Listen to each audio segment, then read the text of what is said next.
مصادر التعلم حوالينا دلوقتي بقت كتير جدا، فانت دلوقتي واحد من اتنين. يا اما انت بقيت حاسس ان الدنيا كلها بقت ماشية حواليك وانت بس اللي واقف مكانك ومش بتتقدم في اي حاجة، او انت الشخص التاني اللي بدأت فعلا تتعلم واخدت من المهارة دي حتة ومن المهارة دي حتة، بحجة بقى تعدد الشغف او تطوير الذات، بس لقيت نفسك في الاخر مش عارف تكمل في ولا حاجة من اللي انت بدأت فيه.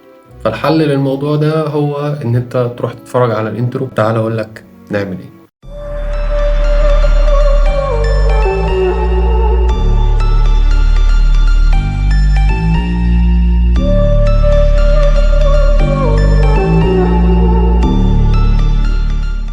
السلام عليكم، أهلا بيك حبيب أخوك في فيديو جديد من سلسلة حاجات محتاجين نفهمها. السلسلة اللي بتنزل كل يوم تلات هنا على القناة، فاتأكد إن أنت تكون عامل سبسكرايب وتكون مفعل زر الجرس عشان يوصلك كل الحاجات اللي إحنا بننزلها، واكتب لي في الكومنتات قبل ما نبدأ إيه أهم حاجة ممكن نتعلمها في الوقت اللي إحنا فيه حاليا.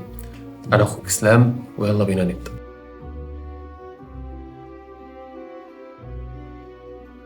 في الأول أنا عايز أفهمك حاجة معينة. إحنا في الفيديو ده هنجمع كل المهارات والحاجات اللي إحنا محتاجين نتعلمها، تمام؟ وبعد كده هناخد كل مهارة من دول نفصصها لوحدها، وأقول لك نتعلمها منين ونتعلمها ليه أصلا، وهنقول كل حاجة عنها بالتفصيل. بس أول وأهم حاجة لازم نتعلمها، ومفيش في الموضوع ده أي رفاهية، وهو إن إحنا نتعلم الدين بتاعنا صح.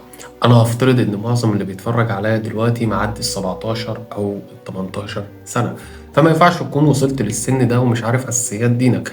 أنا مش بقولك تتعمق في الدين أوي وتتعلم بقى اللي هي المسائل الفقهية، لأ، أنا عايزك تتعلم الأساسيات، لأن الدين كمان مش عبارة عن عبادات بس اللي هو صوم وصلاة وحج والكلام ده كله. في حاجات تانية مهمة. أنا مش بقول نكون شيوخ، بس ما ينفعش تكون داخل على ال20 سنة ومش عارف بديهيات الدين. مش عارف تتوضى ازاي. ما ينفعش تكون داخل على 20 سنة ولسه حتى مش عارف تصلي ازاي او حتى تقول ايه في الصلاة. ما ينفعش تكون داخل على ال20 سنة ومش عارف ازاي تغتسل من الجنابة مثلا، وعلى رأي ابراهيم اللي هو الساخر الهادف، اكيد سمعت عنه. احنا في ناس عايشة في وسطنا دلوقتي والله ما هياش عارفة اساسيات الدين ولا حتى بديهيات الدين. فاول حاجة لازم تتعلمها هي البديهيات بتاعت الدين. دي مش مهارة، ده واجب علينا ولازم نتعلمه كويس، وكمان نحاول نزود على ده ونحفظ القرآن الكريم. ما ينفعش نكون لحد دلوقتي داخلين على ال20 سنة ومش حافظين أي حاجة منه.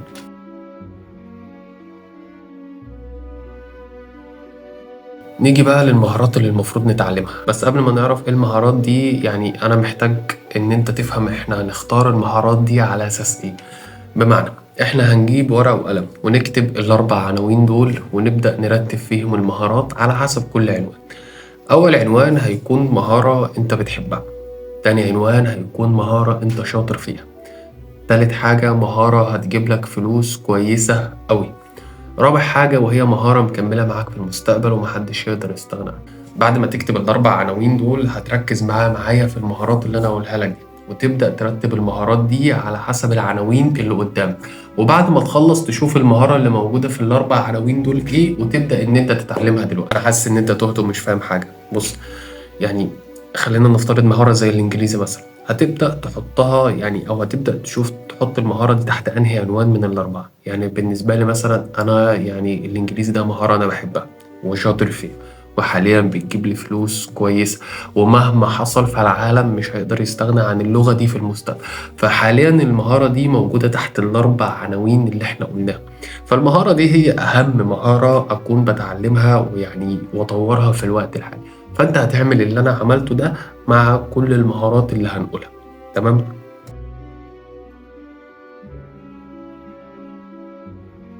أول حاجة لازم نتعلمها مهما كان مجالك إيه، حط حط تحت الجملة دي 200 خط. مهما كان مجالك إيه لازم تتعلم الإنجليزي.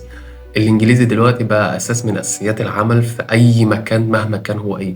ومش معنى أتعلم إنجليزي هو إن أنا أتعلم جرامر أو فوكابس وخلاص، لأ، هو إن أنا أتعلم إنجليزي ده معناه إن أنا أتكلم وأقرأ وأكتب إنجليزي. وقريب إن شاء الله هننزل كل الطرق والمصادر اللي علمتني ووصلتني من واحد بيكره إنجليزي أصلا لواحد هو شغله الأساسي أصلا الإنجليزي، وده وبيشرحه للناس كمان.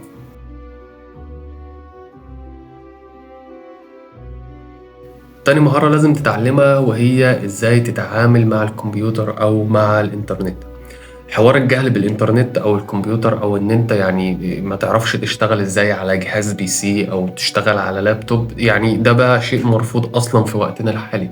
ما ينفعش تكون في الوقت ده ما بتعرفش تعمل داونلود لأي لعبة أو برنامج وتسطبهم كمان على PC أو اللابتوب. مهم جدا دلوقتي إن أنت تاخد كورس ICDL محترم من مكان محترم ومعروف كمان، وتاخد منه شهادة. تمام. وكمان أهم طريقة العملية اللي هتعمل بيها الحاجات اللي أنت بتتعلمها دي.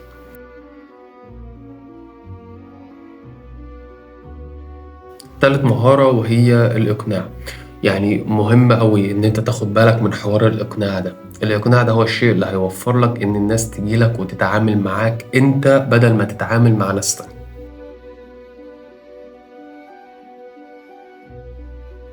المهارة رقم 4 وهي التسويق.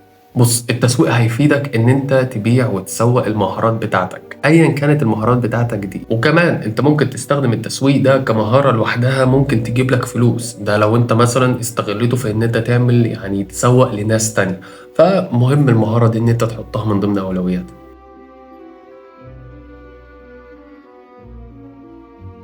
المهارة الرابعة وهي صناعة أو كتابة المحتوى. أكيد أنت عارف إن دلوقتي أكتر ناس ممكن تبيع أي حاجة من اللي هي بتعملها هم صناع المحتوى، سواء بقى على التيك توك أو اليوتيوب. يعني عندك مثلا يحيى عزام اللي عرف يبيع اللعبة بتاعته اللي هي سكرو، كمان أحمد أبو زيد اللي عرف يبيع كورس نوشن بتاعه أو التيشيرتات بتاعته أو كمان النوت بوك اللي هو عملها. كل دول باعوا الحاجات اللي عملوها من خلال القناة بتاعتهم على اليوتيوب. فحاول ان انت تعمل او يعني تكتب محتوى، تتعلم ازاي تصنع او تكتب محتوى، يعني حاجة من الاتنين. خليني دلوقتي افكرك بقى ان يعني الكلام ده تقيل ومهم، بس كل اللي مطلوب منك دلوقتي ان انت تعمل سبسكرايب صغير وبسيط عشان ان شاء الله نوصل لل 10K او ال 10,000 مشترك يعني قبل نهاية السنة دي.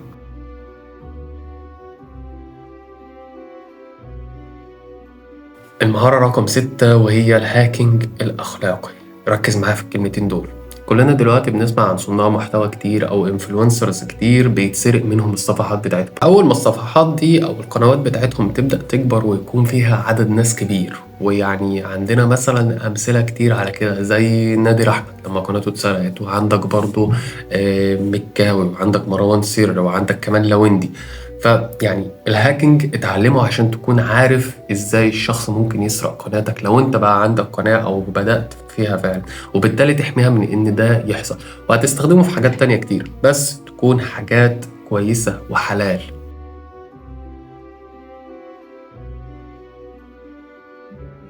سابع حاجة وهي الكتابة السريعة. حتة الكتابة السريعة دي مش هتفرق قوي في الأول، بس مهم إن أنت تكون يعني عندك المهارة دي وتكون كمان بتتمرن عليها كتير وتحاول تطورها لحد ما توصل إن أنت تكتب من غير حتى ما تبص على الكيبورد، عشان ده شيء يعني بيفرق في بعض الأماكن. يعني مثلا في بعض الأماكن اللي هتشتغل معاهم وفي ناس لحد دلوقتي مقتنعة إن طالما أنت بتكتب على الكيبورد بسرعة فكده ده معناه إن أنت جامد تنين ومفيش منك اتنين وهتفهم أي حاجة مهما كانت هي إيه، أو بتفهم في أي حاجة. فالحتة دي هتفرق في المظهر في الأول وفي بعض الأماكن، حاول إن أنت تتعلمها.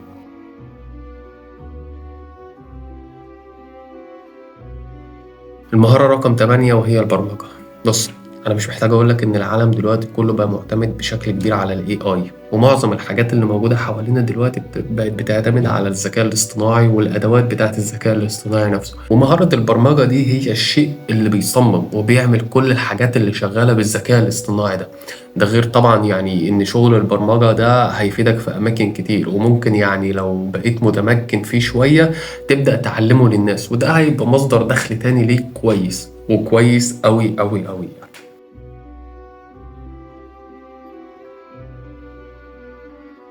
المهارة رقم 9 وهي المهارات الإبداعية، زي بقى الجرافيك والمونتاج والإيديت بتاع الصور والإيديت بتاع الفيديوهات والتصوير والكلام ده كله، على حسب شغفك والحاجة اللي أنت بتحبها وشايف إن هي يعني ممكن تخدمك في يعني الوقت الحالي اللي أنت فيه دلوقتي.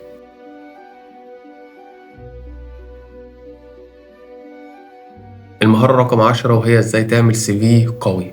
طبعا ما ينفعش بعد ما تتعلم الحاجات دي كلها وتيجي تقدم على شغل معين مثلا ويطلبوا منك CV فيلاقوك مش بتعرف تعمل CV ده، وممكن تلاقيهم يعني بيرفضوك من الاول اصلا بسبب حوار ان انت ما بتعرفش تعمل السي في، مع ان انت ممكن تكون احسن من الناس اللي هم اختاروها او احسن من الناس اللي اتعمل لهم اكسبتد، بس انت ما عرفتش تبيع ليهم المهارات بتاعتك والحاجات اللي انت بتقدر تعملها بشكل صح وسليم اللي هو من خلال السي في. فمهم ان انت تكون بتعرف تعمل السي في ده. كده يا حبيب اخوك احنا خلصنا. انا عارف ان انا حاليا يعني قلت لك قشور بس كده اللي هي الحاجات اللي هي يا دوب يعني وما تعمقناش في الموضوع قوي، بس عشان في وقت الفيديو ده انت حاليا كل اللي مطلوب منك هو ان انت تحدد الحاجات اللي انت محتاج تتعلمها كويس قوي في الفترة الحالية. تمام؟ وانا كل اسبوع هتلاقيني منزل لك فيديو تفصيلي كده فيه شرح لكل مهارة من المهارات اللي احنا قلناها دي، وكمان هقول لك عن المصادر اللي انت تتعلمها منها وتاخد منك وقت قد ايه عشان تتعلمها وتشتغل بيها امتى، او الاماكن حتى اللي ممكن تشتغل فيها بالمهارة دي. وبس كده يا سيدي، متنساش بقى تعمل لايك وشير. استنانا المرة الجاية. سلام.